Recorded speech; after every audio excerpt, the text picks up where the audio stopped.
Alors, on me demande de calculer l'angle qui est là. On nomme les côtés pour commencer. À l'opposé de l'angle droit, l'hypoténuse, toujours.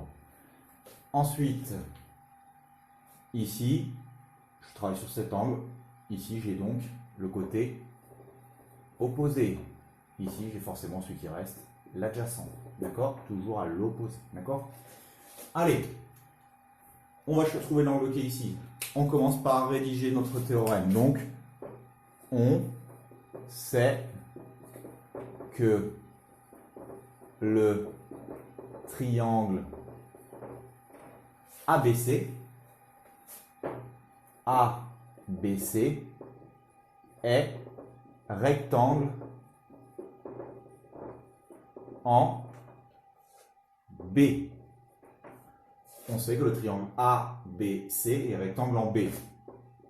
Donc, allez, on va commencer. J'ai oublié de choisir la formule, mais bon, vous l'avez déjà fait, je pense.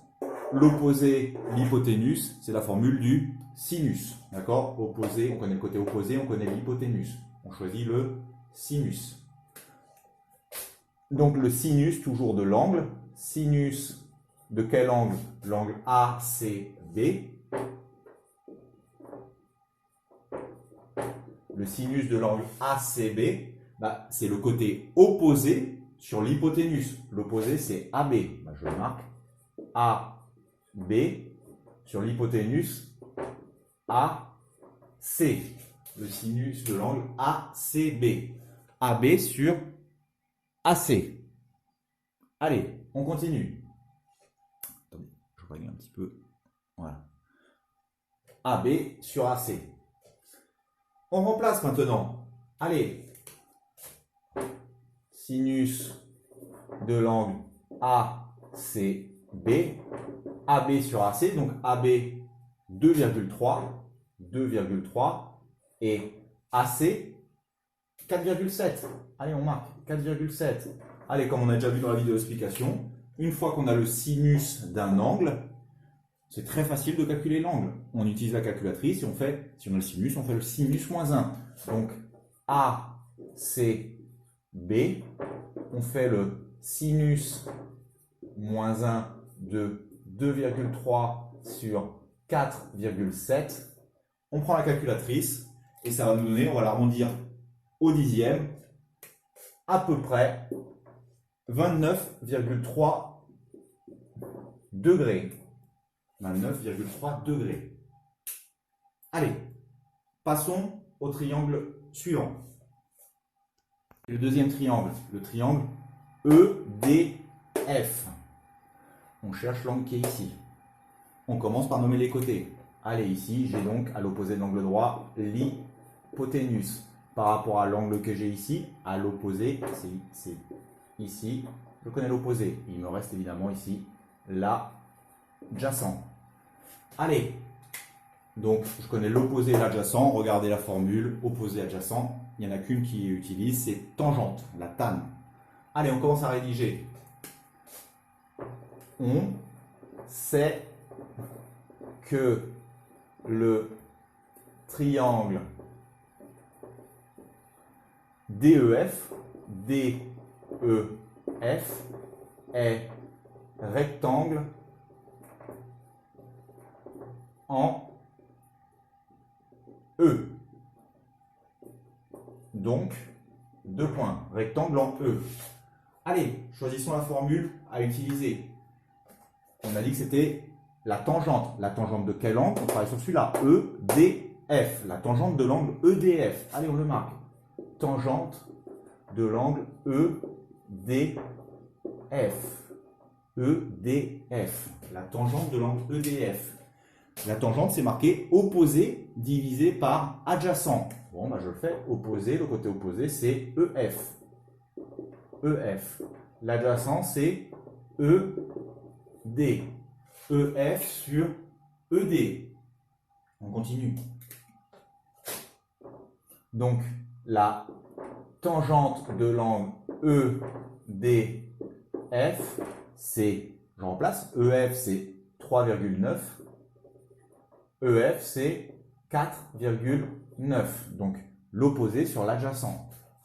Bon, ben, vous avez trouvé on a trouvé la tangente. La tangente de l'angle EDF, c'est 3,9 sur 4,9. Je vous ai déjà dit, c'est pas la peine de prendre la calculatrice et de calculer 3,9 sur 4,9. Laissez la valeur exacte. Sinon, ça va vous donner un numéro décimal infini. Laissez la valeur exacte. Allez, on calcule EDF alors dans ce cas-là. Allez. Vous savez que la calculatrice le fait. EDF, l'angle EDF, il suffit de faire la tangente moins 1 de 3,9 sur 4,9.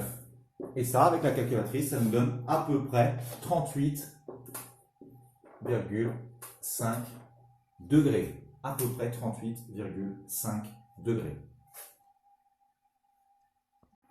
Alors, on travaille sur le triangle IGH. Allez, on commence par nommer les côtés. À l'opposé, j'ai donc le côté ici opposé. À l'opposé de l'angle droit, j'ai l'hypoténuse. Donc là, ici, c'est l'hypoténuse. On me dit qu'on travaille maintenant sur cet angle-là, l'angle IGH. À l'opposé de l'angle, j'ai le côté opposé. Allez, je le marque. Et forcément, ici, j'ai le côté adjacent. Donc, qu'est-ce que je connais? Regardez bien. Je connais l'adjacent et l'hypoténuse. Adjacent, hypoténuse. Regardez bien les formules. C'est la formule du cosinus. Alors, on y va. On commence par marquer. On sait que le triangle IGH est rectangle